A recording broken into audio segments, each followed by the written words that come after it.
Dehradun highway इतना गंदा road हो रहा है कि इस टाइम ये समझ लीजिए कम से कम 4 से 5 गाड़ियां मेरे सामने एक्सीडेंट हो चुकी हैं भाई, यहीं पर ही। दोस्तों, देश के बड़े और बेहद महत्वपूर्ण एक्सप्रेसवे ने ऐसा शोर मचाया कि दिल्ली तक हिल गई बल। क्या करोड़ों की लागत से बना दिल्ली देहरादून एक्सप्रेसवे भरोसे के लायक नहीं है?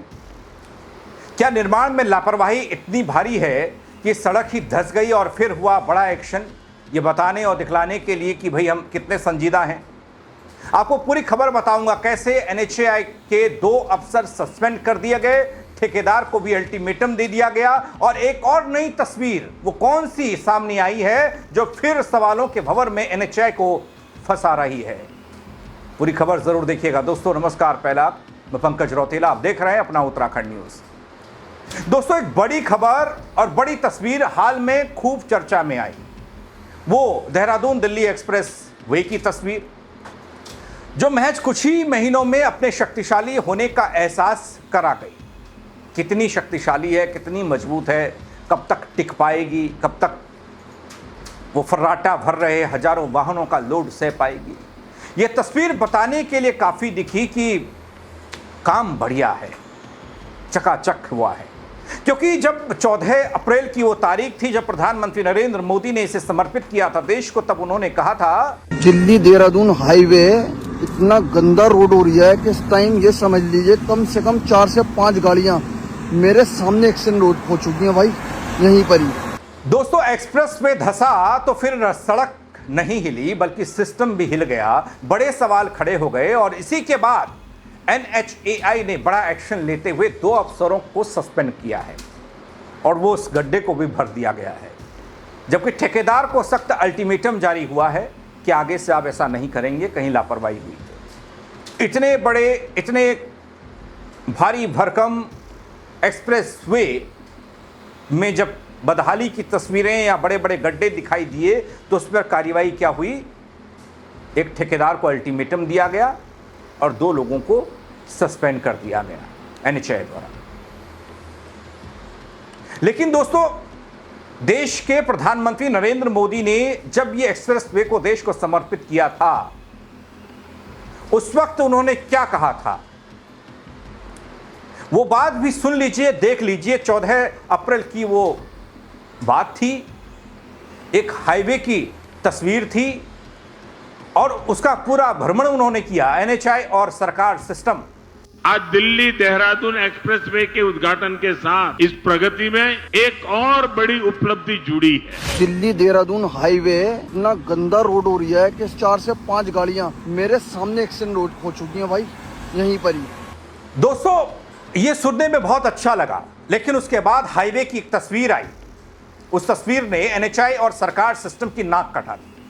अब जरा उस तस्वीर को एक बार फिर से देख लीजिए। एक तरफ 14 अप्रैल को प्रधानमंत्री मोदी ने जहां इस एक्सप्रेसवे को एक बड़ी उपलब्धि बताकर देश को समर्पित किया, कहा महत्वाकांक्षी योजनाओं में से ये योजना है और ये दिल्ली और देहरादून को जोड़ेगी, फर्राटा भरेंगी गाड़ियां और महज 2.5 से 3 घंटे का सफर हो जाएगा, यानी देहरादून दिल्ली के करीब हो जाएगा। आज दिल्ली देहरादून एक्सप्रेसवे के उद्घाटन के साथ इस प्रगति में एक और बड़ी उपलब्धि जुड़ी है। दिल्ली देहरादून हाईवे इतना गंदा रोड हो रहा है कि 4 से 5 गाड़ियां मेरे सामने एक्सीडेंट हो चुकी हैं भाई, यहीं पर ही। दोस्तों, दिल्ली देहरादून एक्सप्रेस वे से जुड़ी ये तस्वीरें और घटनाक्रम तब तेजी से चर्चा में आया जब ये गड्ढे दिखाई दिए और कुछ लोगों के गाड़ियों के पहिए उन गड्ढों में फंसते हुए दिखाई दिए। ऐसा लगा पूरा सिस्टम फंस गया।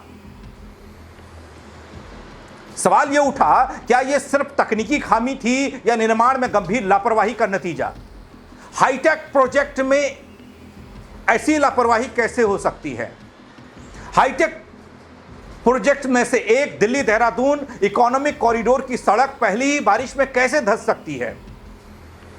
जिसके बाद एक बड़ी और चौंकाने वाली खबर यह आई कि भाई कार्रवाई हो गई, गड्ढों को भर दिया गया। नवनिर्मित एक्सप्रेसवे पर हाल में ही एक बारिश, पहली बारिश ने गड्ढे बना दिए, हड़कंप मचा दिया कुछ वीडियोस ने। गंभीर लापरवाही और निर्माण का काम कैसा होता है वो बता दिया। भारतीय राष्ट्रीय राजमार्ग प्राधिकरण NHAI सवालों के घेरे में आ गई। ताबड़तोड़ एक्शन की शुरुआत। मामले की प्राथमिक जांच के बाद दोस्तों जो 2 अधिकारियों को तत्काल प्रभाव से सस्पेंड किया गया, उनकी जिम्मेदारी थोप दी कि भाई आप लोगों ने ही गड़बड़ कर दी। लेकिन क्या वाकई में 2 अधिकारी, कुछ ठेकेदार इसके लिए जिम्मेदार हैं? जबकि कई बड़ी कंपनियां और अफसरों को ब्लैकलिस्ट करने की चेतावनी दी गई, तो उन्हें क्यों नहीं किया गया?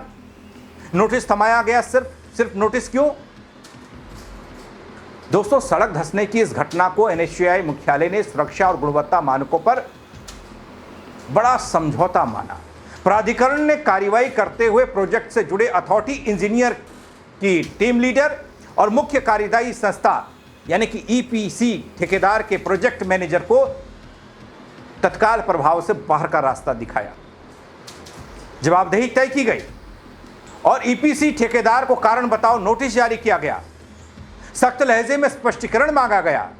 NHAI ने इस हादसे के पीछे की मुख्य वजहों को छिपाए रखा। खुलासा ऐसा कुछ किया नहीं कि किस वजह से यह हुआ।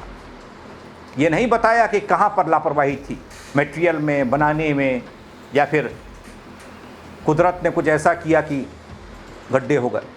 दोस्तों, इन गड्ढों को देखकर ऐसा लगा कि हाल में हुई जो मूसलाधार बारिश थी, एक्सप्रेसवे के एक खास हिस्से में भारी दबाव पड़ा, भारी मात्रा में पानी जमा हुआ, जिससे मिट्टी नीचे बैठ गई और सड़क धंस गई।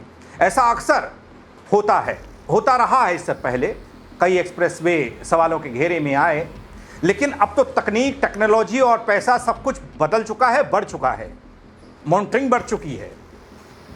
लेकिन उसके बावजूद भी ये स्थिति है। स्थायी ड्रेनेज सिस्टम को लेकर सवाल उठा। स्थानीय ग्रामीणों के कड़े विरोध के कारण दोस्तों इस एक्सप्रेसवे पर काफी दबाव था और इस ड्रेनेज सिस्टम को लेकर ही यह कहा गया कि इस एक्सप्रेसवे को जल्द चालू नहीं किया जा सका। हमने रोड बनाने में स्पेस टेक्नोलॉजी का उपयोग किया है, ड्रोन का उपयोग किया है। टेक्नोलॉजी की मदद से कैसे बदलाव लाया जा सकता है। दिल्ली देहरादून हाईवे इतना गंदा रोड हो रहा है कि इस टाइम ये समझ लीजिए कम से कम 4 से 5 गाड़ियां मेरे सामने एक्सीडेंट हो चुकी हैं भाई, यहीं पर ही।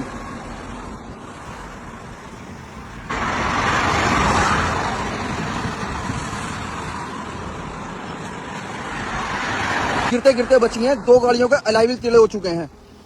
भाई मैं भी आपको अपनी गाड़ी को बताता हूँ कि मेरी गाड़ी के दोनों अलॉय व्हील टेढ़े हो चुके हैं। बस के दोनों स्थितियां चेंज हो रही हैं गाड़ी की। ये देखो भाई, अलॉय व्हील पे लक्का टेढ़ा हो चुका है इसका। दोस्तों, दिल्ली देहरादून एक्सप्रेस वे की तस्वीर आपने देखी, इस पर कार्रवाई भी देख ली। हमें लगा कि चलिए ठीक है, एक हादसा हो गया होगा, लेकिन उसके बाद दोस्तों एक और तस्वीर दिखाई दी। वो दिल्ली मुंबई एक्सप्रेस वे की थी, जो सवाल एक बार फिर से कर रही थी, शोर मचा रही थी। सड़क धंसने की तस्वीरों ने निर्माण की गुणवत्ता पर ऐसी बहस छिड़ी कि आप तो NHAI वाले कहीं अपनी नाक नहीं बचा पाएंगे, अपना चेहरा नहीं दिखा पाएंगे। और विपक्ष ने लगे हाथ इसे भ्रष्टाचार और जल्दबाजी का नतीजा बता दिया, जबकि NHAI ने कार्रवाई शुरू करने की बात कही। आखिर एक्सप्रेसवे क्यों धंसा, जिम्मेदार कौन है, जरा इस नई वाली तस्वीर को भी देख लीजिए। नीचे मानस एक मिनट। दोस्तों, गजब ही हो रहा है अपने देश में, अपने प्रदेश में। दिल्ली देहरादून एक्सप्रेस वे पर सफर करने वाले यात्रियों के लिए राहत की बात बस इतनी सी है कि उस गड्ढे को भर दिया गया है और फिर से रोड वैसी होगी जैसे पहले थी। और इस बात की गारंटी कोई दे नहीं रहा है कि आगे जब मानसून आएगा और बारिश होगी तो रोड क्या चकाचक ही रहेगी, आपका सफर सुखद ही रहेगा, या फिर आपकी गाड़ियां उन गड्ढों में फंसती नजर आएंगी। NHAI ने युद्ध स्तर पर काम चलाया है, मुकम्मल किया है, मरम्मत की है उस सड़क की, दोबारा से मजबूती देने का काम किया है। और भविष्य में दोबारा ऐसी जलभराव की स्थिति से बचने के लिए एक्सप्रेसवे के किनारे एक अस्थायी समानांतर नाला बनाया जा रहा है। यानी कि पहले एक चूक थी, ड्रेनेज की व्यवस्था नहीं थी कि सड़क पर पड़ने वाला पानी आखिर किस तरीके से बाहर निकलेगा इस हाईवे से, लेकिन नहीं, तब तो समर्पित कर दिया गया। लेकिन अब जब सवाल उठ रहे हैं तब जाकर नई चीजें सामने आ रही हैं और नया काम हो रहा है। दोस्तों, बड़ी बड़ी योजनाओं में बड़ी बड़ी खामियां करोड़ों का बजट, हजारों करोड़ का बजट, और उसके बावजूद भी गड्ढों वाली सड़क। ऐसा क्यों होता है? यहां क्यों हुआ? किस पर सवाल किया जाए? और जो कार्रवाई हुई है वो कार्रवाई 2 अधिकारियों को सस्पेंशन की हो या फिर ठेकेदार को चेतावनी की हो, वो काफ़ी है क्या इसके लिए? आप अपनी राय इस खबर पर ज़रूर दीजिएगा दोस्तों, कमेंट के जरिए बताइएगा, खबर को शेयर कीजिएगा ताकि और लोग भी देख पाएँ, अपनी राय दे पाएँ। क्या भ्रष्टाचार का इतना बड़ा खेल चल रहा है कि क्या बन रहा है, क्या बनाया जा रहा है, लोगों की ज़िंदगी को कैसे खतरे में डाला जा रहा है? ये मान लिया जाए कि हाँ, खतरनाक हाईवे बन रहे हैं। दोस्तों फेसबुक पर देख रहे हैं, फॉलो जरूर कर लीजिएगा, यूट्यूब पर देख रहे हैं, सब्सक्राइब जरूर कर लीजिएगा अब तक नहीं किया है। मेरे साथ जुड़ने के लिए आप सबका बहुत शुक्रिया। जय उत्तराखंड नगरी। दिल्ली देहरादून हाईवे इतना गंदा रोड हो रही है कि इस टाइम ये समझ लीजिए कम से कम 4 से 5 गाड़ियां मेरे सामने एक्सीडेंट हो चुकी हैं भाई, यहीं पर ही।